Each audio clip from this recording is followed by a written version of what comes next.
Bonjour.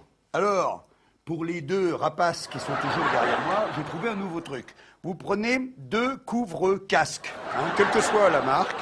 C'est comme pour les oiseaux, tu sais, les éperviers, quoi, les chasseurs. Tu fais ça, t'es tranquille. Ils nous entendent toujours, mais ne pensent plus à chasser. Donc je vais pouvoir vous parler justement de la version troublante à propos des chasseurs américains. Les chasseurs, les pilotes de chasse américains.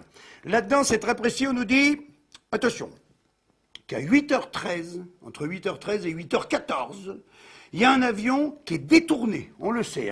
Ah oui, on le sait par un message radio, je regarde mes petites notes, l'avion a coupé son transpondeur, c'est interdit complètement, puis surtout, il a changé d'itinéraire. C'est un avion, il allait sur l'est, tout d'un coup, clac, à angle droit, il coupe et il fonce sur New York. Attention. Bon, 32 minutes plus tard, le premier avion, comme on l'a tous vu, frappe la première tour. 32 minutes, c'est énorme. Là, aucun chasseur ne décolle. C'est quand même un petit peu troublant, tu vois, parce que le chasseur décolle normalement automatiquement. Ils sont prêts 24 heures sur 24.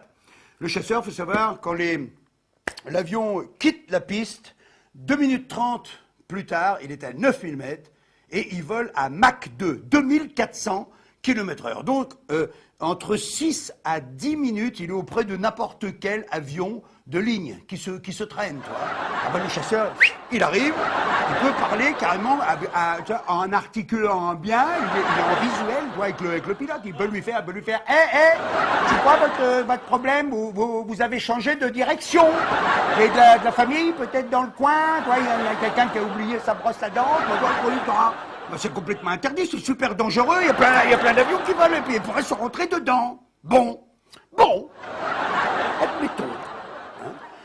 À 9h03, tiens-toi bien, il y a un deuxième avion qui frappe le deuxième tour. Ouh, qu'est-ce que c'est que cet espoir? Donc là, c'est 3/4 d'heure après l'annonce du premier détournement, on est d'accord? Donc, si tu veux, côté chasseur américain, normalement, il devrait s'installer comme une espèce de petite méfiance quand même dans le groupe des chasseurs. Penses-tu? Le chasseur coule tranquille, pas bouger. Alors on ne sait pas ce qui s'est passé, peut-être la machine à café elle était en panne, ou alors ils n'ont pas pu les appeler, ils étaient sur vibreur, on ne sait pas quoi. Alors moi vraiment, toi, là je trouve ça quand même assez troublant, toi, parce que le truc le plus embêtant, si tu veux, dans cette version, c'est que 1h23 plus tard, c'est marqué là-dedans, à 9h37, il y a, soi-disant, un Boeing 757 qui frappe le Pentagone. 1h23. Alors là, 1h23, quand même, toi, ça fait beaucoup. Alors, si vous voulez, donc pour vous résumer un petit peu le truc, le jour du 11 septembre 2001, il faut d'abord féliciter l'aviation civile. Bravo à l'aviation civile américaine parce que, et c'est marqué, c'est bien marqué là, dedans aussi, ils ont réussi en à peine 1 heure, un quart, à faire atterrir 4500 avions. C'est quelque chose quand même là, il faut y aller là au téléphone. 4500 avions cloués au sol d'urgence. En revanche, les militaires, ce jour-là, les militaires de l'armée la plus puissante du monde, n'ont pas réussi à faire décoller un seul chasseur. C'est quand même troublant, ça, non?